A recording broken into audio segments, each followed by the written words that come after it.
মনে হচ্ছে আমার সিংহ হওয়ার টাইম হয়ে গেছে, জলদি এখান থেকে চলে যেতে হবে। ভাই আমার বাথরুম সাফছে, আমি বাড়ি চলে গেলাম।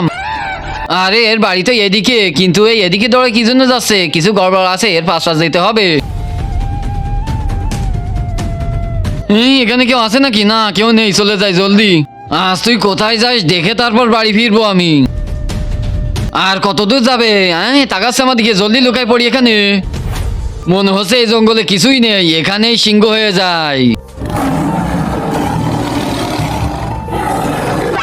আরে এ তো মানুষদের উপরে পাঠানো সিংহ, জলদি আমাকে যে গ্রামের লোকজনদের বলতে হবে।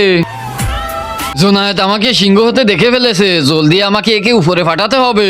কিন্তু তার আগে যে ভিডিওতে লাইক দিয়ে চ্যানেলটা সাবস্ক্রাইব করে দিবে, তার মা বাবা যেন অনেকদিন বেঁচে থাকে। যে কমেন্ট করবে আই লাভ ইউ মা বাবা, তার জন্য মনের আশা পূরণ হয়ে যায়, আমিন। আরে ভাই তুই আমাকে ছেড়ে দে, তুই সিংহ, আমি গ্রামের লোকজন কাউকে বলবো না। আপনারা কমেন্ট করেন একে উপরে পাঠাবো নাকি ছেড়ে দেবো আমি।